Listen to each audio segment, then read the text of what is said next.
guys, welcome back to another video here on my YouTube channel. Now for today's video, I wanted to do a review of Boarded Hearts by Ruth Stilling. This is the first book in the Seattle Scorpions series, which is the second hockey romance series I'm reading from Ruth Stilling. The first series I fully read was the Blade King series. And actually, if you're wondering which series to start with first, you can actually start with either one. But I would go with this one first because this book kind of feels like the prologue to the first book in the Blade King series, The Perfect Deek. Because in The Perfect Deek, you have Jack Morgan, who is the MMC, and the FMC, which is Kendra Hart. And in this book, you have Felicity Thompson and John Morgan. So Felicity Thompson is the mother to Jack Morgan, and John Morgan is in this book becomes the stepfather to Jack Morgan, and also she is the mother of Darcy, who is the FMC in the third book in the Blade Kings series. Obviously, he's the stepfather to Darcy. So this is like their love story, obviously.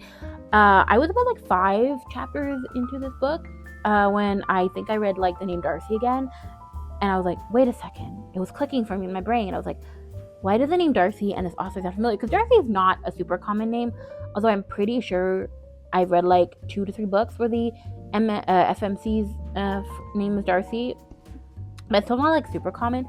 So like, why is it familiar to me? And I was like, wait a second, John Morgan's name is also familiar. Felicity is also familiar. Jack's name is also familiar. I'm like, wait a second, this is Jack and Darcy's mother and her love story. I was like, oh, this is gonna be so cute. But then you obviously get to learn more about John Morgan and what I knew of him from the Blade King series. This book kind of surprised me on his personality. Like, if you were to ask me if I thought he was a reformed playboy just based off of how the little bit I did see him in the Blade King series, I would tell you no, would not have guessed that. Because in the Blade King series, he is actually the coach of the Blade King, which is the NHL team in New York City. In this one, he is a player in the Seattle Scorpions in his last season. So I would like, when you see him in the Blade King series, he's very, very devoted to Felicity. Like that, this is his whole world. In this book too, his whole world. But also the Blade King. So if you would have told me that he's a reformed playboy, I would have been like, no, I would not have believed you. But then you read this book and you're like, wow, that actually surprised me. But this was such a good book. So this is definitely a he fall first. So like some of the major tropes, he fall first, reformed playboy. She's the, if you can even call this a trope, a divorced FMC. That's also a trope. So I'll give you a little bit of background on this book. So basically, Felicity Thompson in the beginning, I think she's divorced. Yeah, the book starts with her being divorced from Elliot, but Elliot is actually, so her and her family come from the UK. She's British. She moved to Seattle. She was supposed to live there for 2 years with her husband because her husband decided, like, for his job, he's going to move to Seattle. Doesn't even ask her if that's what she wants. Doesn't even ask if that's what like the kids want. But he's just like, okay, we're moving to Seattle. Her son, Jack, is kind of okay with it because he knows that there'll be better opportunities for hockey there versus in the UK, and a chance to maybe go to like college for hockey and then be part of the NHL. So he's kind of, but her daughter Darcy is not, because then she'll be away from her long-term boyfriend. And obviously Felicity is not happy because she has a job in the UK. Like the UK is sort of where she's always been, and her husband just decided without really asking her if this is what they wanted, like, oh yeah, we're gonna go to the Seattle for 2 years for his job. So while they're in Seattle, she just kind of realizes like this whole marriage is like falling apart. Like he doesn't really truly care about what she wants. He doesn't like truly love her. So they end up divorcing. And then eventually he goes back to her ex, Elliot, goes back to the UK with her daughter, because her daughter wants to go back to the UK to go to college, and that's where her long-term boyfriend is. She ends up staying in Seattle with her son, and eventually she's able to save up enough money to get season tickets to the Scorpions for her son Jack, because he is a huge fan of the Scorpions and also a huge fan of Jack Morgan, who is the captain of the Seattle Scorpions. So how they meet, her Felicity and John, is she's going to the stadium to get tickets. So she's trying to find the box office to pick up the season tickets, and John is also trying to go to the box office to get tickets for his family, who's going to come to one of his games in the family box. So she's like walking and not really looking where she's going, and she like kind of like hits something and almost falls, and she looks up and realizes that she doesn't know John Morgan and who he is, but she does see him, and she ends up running into him. And then she's like, oh, I'm looking for like the box office, and he's going to the box office too.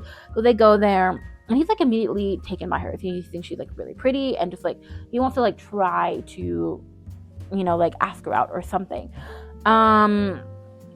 She's not really into that. And so she ends up getting the tickets, and then he ends up going up and like he realizes that she doesn't really know who he is. So at the ticket booth, he is like, oh, I'm here to pick up tickets for my family. And the person at the ticket booth is like, oh, players don't actually have to come down to the box office to pick up their tickets. And he comments about liking to do that or something. And that's when she realizes that he's like a player on the team, but she still doesn't realize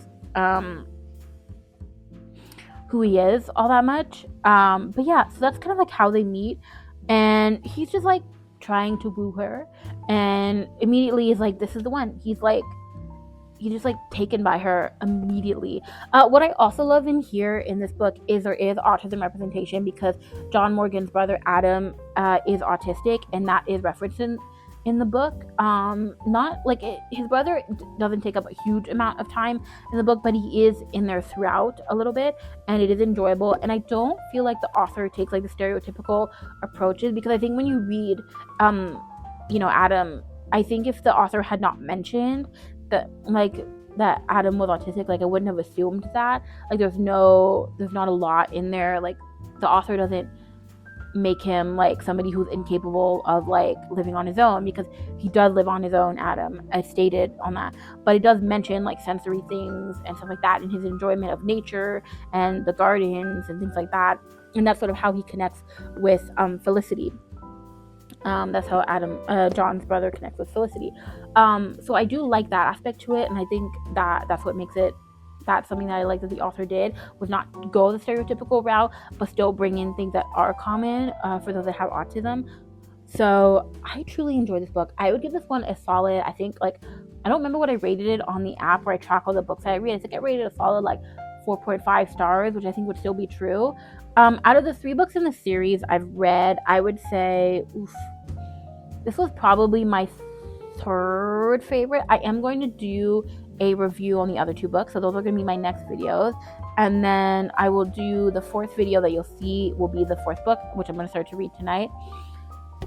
Truly enjoyed this book. I highly recommend this author. I think it's great to support also independently published authors, because it is harder for them. They don't have the big publishing that can give them marketing and all of that, and that can have their books be pushed into bookstores. So supporting independent authors on Amazon is great. So I highly suggest you pick up this book if you're into hockey romance.